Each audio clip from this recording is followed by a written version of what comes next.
नमस्कार विद्यार्थी मित्रांनो, तुमचं सर्वांचं स्वागत आहे. मित्रांनो, आताची महत्त्वाची अपडेट आहे. यामध्ये 10वी पासवर एकूण 39,481 पदासाठी मेगा भरती आलेली आहे. ही संपूर्ण भरती स्टाफ सिलेक्शनतर्फे आलेली आहे.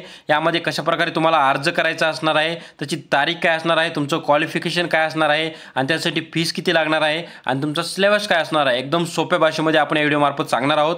तर पाहू शकता, ही संपूर्ण जे वॅकन्सी निघाली आहे याचा GR जो निघाला आहे 5/9/2024 म्हणजे आताच ही संपूर्ण माहिती निघालेली आहे.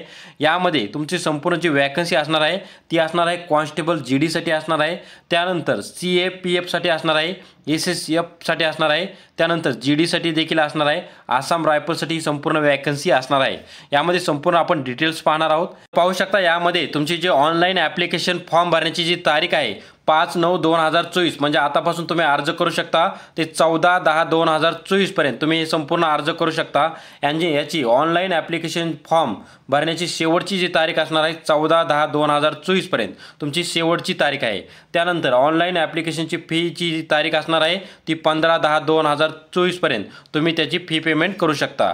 त्यानंतर तुमचा सिलेबस काय असणार आहे आणि एकूण वॅकन्सी किती आहे, प्रत्येक जो कॅटेगरी दिली आहे प्रत्येक कॅटेगरीनुसार वॅकन्सी कशी असणार आहे ते देखील पाहू शकता. तुमची जे पे स्केल असणार आहे लेवल 1 एक्झामसाठी तुमची 18,000 ते 56,900 पर्यंत पे स्केल असणार आहे. त्यानंतर लेवल 3 साठी 21,700 पासून तुमची पे स्केल चालू होणार आहे. तर वॅकन्सी पाहू शकता. वॅकन्सीमध्ये तुमची एकूण वॅकन्सी BSF साठी पाहू शकता. प्रत्येक कॅटेगरीनुसार तुम्हाला वॅकन्सी दिली आहे. SC कॅटेगरीनुसार 2018 वॅकन्सी असणार आहे, ST साठी 1489 कॅटेगरी असणार आहे. तसे एकूण BSF साठी जी वॅकन्सी आहे 13,306 वॅकन्सी आहे मेल उमेदवारासाठी आणि तसेच महिला उमेदवार आहेत त्यांच्यासाठी 2,348 वॅकन्सी आहे महिला उमेदवारासाठी BSF साठी आणि एकूण जी वॅकन्सी आहे तुमची 15,654 वॅकन्सी आहे BSF साठी. त्यानंतर पाहू शकता CISF साठी जी वॅकन्सी आहे एकूण मेल कॅन्डिडेटसाठी एकूण 6,430 जागा आहेत मेल कॅन्डिडेटसाठी आणि ज्या महिला उमेदवार आहेत त्यांच्यासाठी एकूण 7,145 जागा आहेत महिला कॅन्डिडेटसाठी.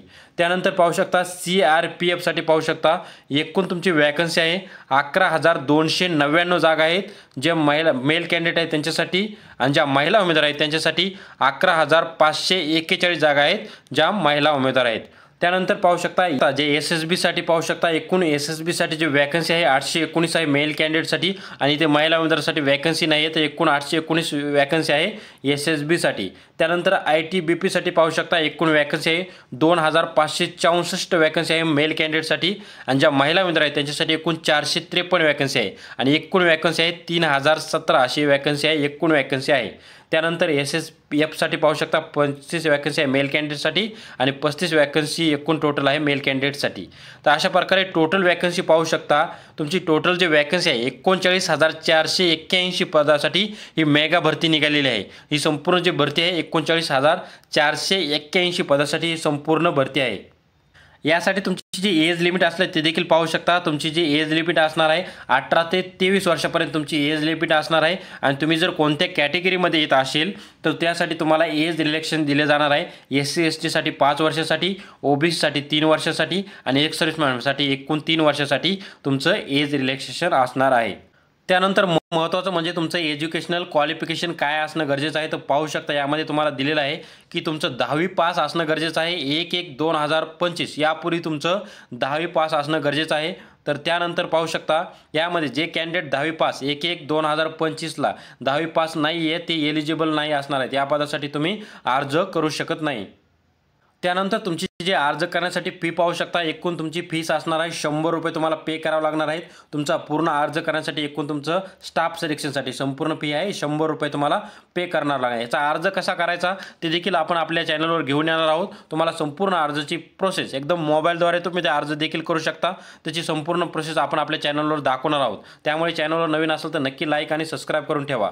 तर यानंतर पाहू शकतात यामध्ये तुम्हाला तुमचं जे एज्युकेशन असणार आहे त्यामध्ये एज्युकेशन पाहिलं आता तुमचं जे आमचे एक्झाम कशा प्रकारे होणार आहे, यामध्ये तुमची एक्झाम कशा प्रकारे होणार आहे, त्यामध्ये कोणकोणता सिलेबस असणार आहे ते देखील पाहणार आहोत. तर पाहू शकता या पोस्टसाठी तुमची जी सिलेबस असणार आहे त्यासाठी तुम्हाला एकूण 4 टॉपिक असणार आहे. त्यामध्ये तुमचं जनरल इंटेलिजन्स आणि रिजनिंग म्हणजे तुमचं रिजनिंग असणार आहे, ज्यामध्ये तुमचं 20 मार्काला रिजनिंग असणार आहे आणि त्याला मार्क टोटल असणार आहे 40 मार्क असणार आहेत.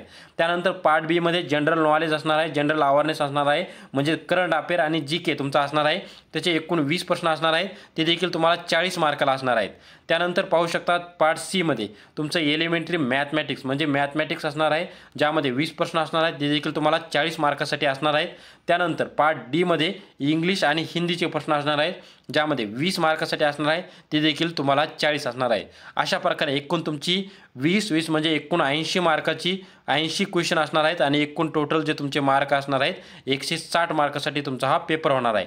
आणि त्याला जो टायमिंग असणार आहे त्याला टायमिंग असणार आहे एकूण 60 मिनिटं म्हणजे तुम्हाला 1 तास पूर्ण एक्झामसाठी टायमिंग असणार आहेत आणि याच बेसिसवर तुमचं सिलेक्शन देखील होणार आहे.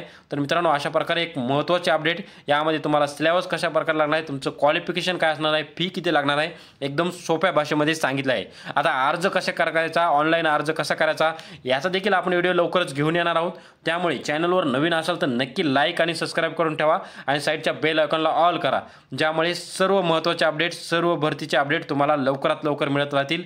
जय हिंद, जय महाराष्ट्र. धन्यवाद मित्रांनो.